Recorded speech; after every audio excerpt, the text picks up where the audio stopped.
Hi ಎಲ್ಲರಿಗೂ ನಮಸ್ಕಾರ. ಇವತ್ತು ನಾನು ಅಕ್ಕಿ ಹಿಟ್ಟು ಯೂಸ್ ಮಾಡ್ಕೊಂಡು ಕಡುಬು ಮಾಡಿ ತೋರಿಸ್ತಾ ಇದ್ದೀನಿ. ನೋಡಿ, ಇದು ಬೆಳಗಿನ ಬ್ರೇಕ್ಫಾಸ್ಟಿಗೆ ಮತ್ತು ಬಾಣಂತಿಯರಿಗೆ ಇದು ಚೆನ್ನಾಗಿರುತ್ತೆ ಮತ್ತು ವಯಸ್ಸಾದವ್ರಿಗೂ ಚೆನ್ನಾಗಿರುತ್ತೆ. ಇದನ್ನು ಹೆಂಗೆ ಮಾಡೋದಂತ ಹೇಳ್ಕೊಡ್ತೀನಿ ನೋಡಿ. ಈಗ ಒಂದು ಪಾತ್ರೆ ತೊಗೊಂಡಿದ್ದೀನಿ. ಇದಕ್ಕೆ ನಾನು 1.5 ಗ್ಲಾಸ್ ನೀರು ತೊಗೊಂಡಿದ್ದೀನಿ. ನೋಡಿ, 1.5 ಗ್ಲಾಸ್ ನೀರು ತೊಗೊಂಡ್ರೆ ನಾನು ಇದಕ್ಕೆ 2.5 ಗ್ಲಾಸು ಹಿಟ್ಟನ್ನು ತೊಗೋಬೇಕು. ನೋಡಿ, ನೀರು ಹಾಕೊಂಡೆ ಇದಕ್ಕೆ ಸ್ವಲ್ಪ ತುಪ್ಪ ಅಥವಾ ಬೆಣ್ಣೆನ ಹಾಕೋಬೋದು. ನೀವು ಈ ತುಪ್ಪ ಹಾಕೋದ್ರಿಂದನೂ ಇವು ಅಕ್ಕಿ ಕಡುಬು ಮೃದುವಾಗಿ ಬರುತ್ತೆ. ನೋಡಿ, ಈಗ ಇದಕ್ಕೆ ರುಚಿಗೆ ತಕ್ಕಷ್ಟು ಉಪ್ಪು ಹಾಕಿ ಈ ಥರ ಗುಳ್ಳೆ ಬರೋ ಥರ ಕಾಸ್ಕೊಳ್ಬೇಕು. ನಾನು ಇಲ್ಲಿ ಹಿಟ್ಟನ್ನು ಜರಡಿ ಮಾಡಿ ಇಟ್ಕೊಂಡಿದ್ದೀನಿ.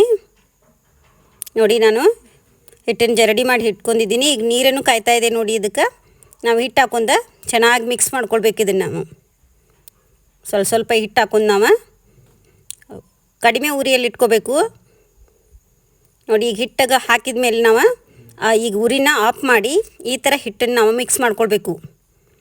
ಚೆನ್ನಾಗೆಲ್ಲ ಹಿಟ್ಟು ನೀರು ಎಲ್ಲ ಕೂಡೋ ಥರ ಇದನ್ನು ಮಿಕ್ಸ್ ಮಾಡ್ಕೊಳ್ಬೇಕು.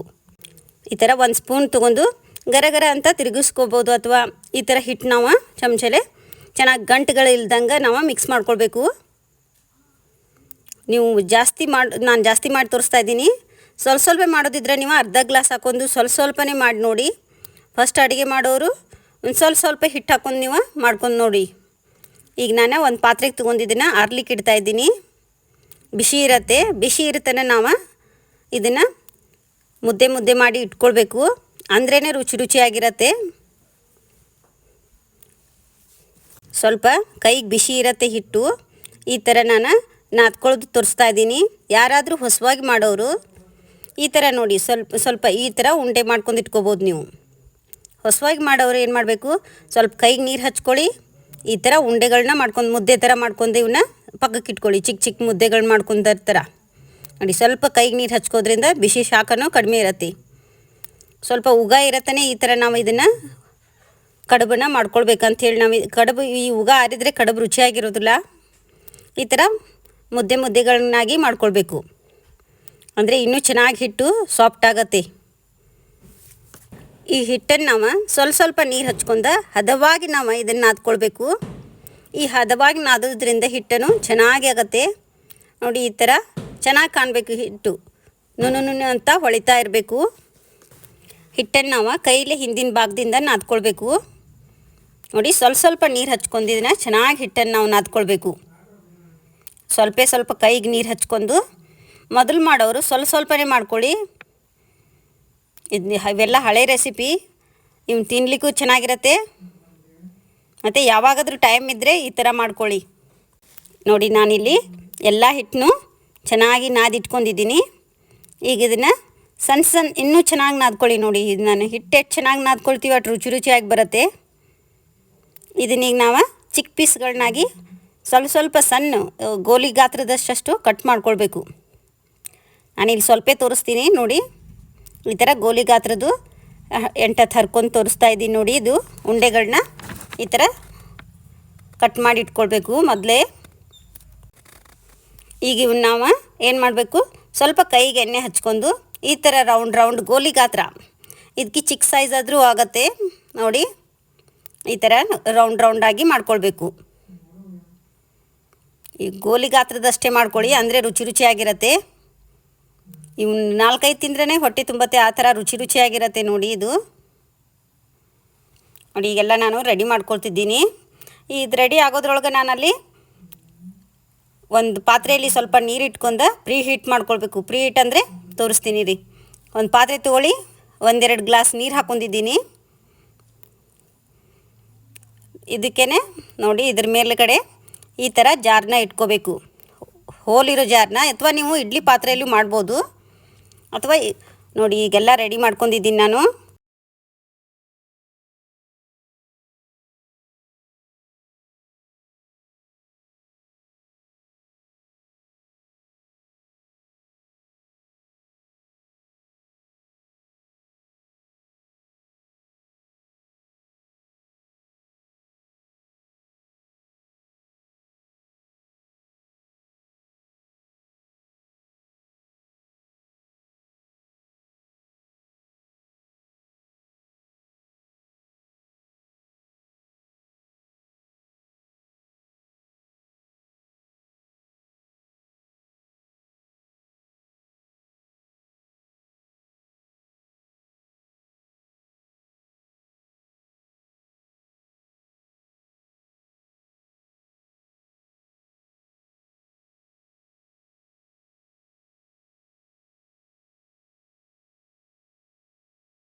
ಈಗ ಇವ ಚೆನ್ನಾಗಿ ಬೆಂದಿದ್ದಾವೆ ನೋಡಿ.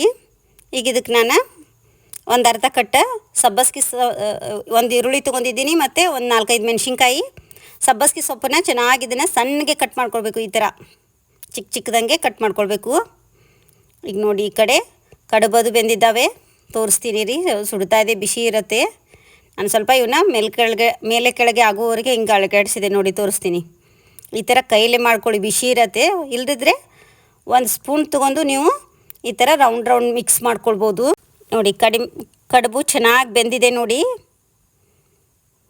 ಈಗ ಇದನ್ನು ನಾವು ಹಿಂಗೆ ತಿನ್ಲಿಕ್ಕಾಗಲ್ಲ, ಒಂದು ಒಗ್ಗರಣೆ ಹಾಕ್ಕೊಳ್ಳೋಣ ನಾವು ಇದಕ್ಕೆ.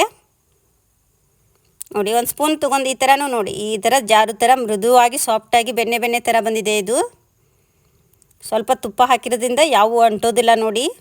ಇದಕ್ಕೆ ಎಣ್ಣೆನೂ ಹಚ್ಚಬೇಡಿ, ಏನೂ ಬೇಡ. ಈಗ ನೋಡಿ ಒಗ್ಗರಣೆ ಹಾಕೋದನ್ನು ಹೇಳ್ತೀನಿ.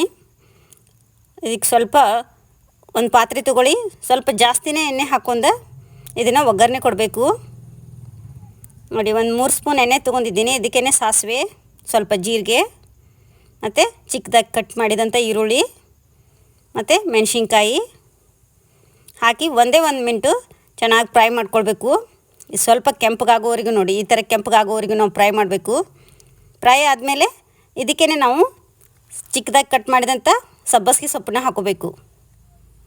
ಸಬ್ಬಸ್ಗೆ ಸೊಪ್ಪು ಹಾಕಿ ನೋಡಿ, ಇದಷ್ಟು ಸಬ್ಬಸ್ಗೆ ಸೊಪ್ಪು ಇಷ್ಟಿರತ್ತೆ. ಸ್ವಲ್ಪ ಎಣ್ಣೆಯಲ್ಲಿ ಕರಗಿ ಸ್ವಲ್ಪ ಆಗುತ್ತೆ ನೋಡಿ.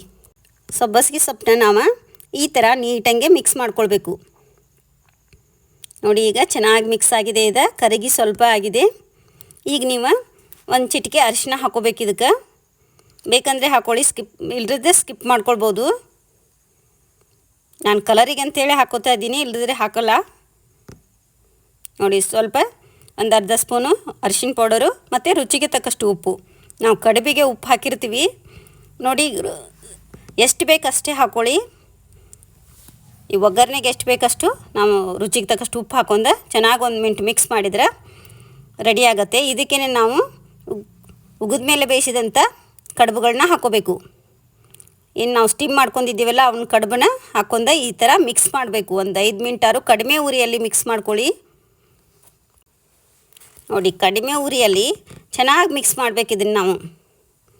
ಇದ್ರ ರುಚಿನೂ ಹೆಚ್ಚಾಗತ್ತೆ ಮತ್ತು ಸಬ್ಬಸ್ಗಿನೂ ಇವಾಗನೇ ಚೆನ್ನಾಗಿ ಗಮ್ ಅಂತ ವಾಸನೆ ಬರುತ್ತೆ. ಸಬ್ಬಸ್ಗಿ ರುಚಿನೂ ಹೆಚ್ಚಾಗತ್ತೆ ಇದಕ್ಕೆಲ್ಲ ಮಿಕ್ಸ್ ಆಗಿ ನೋಡಿ.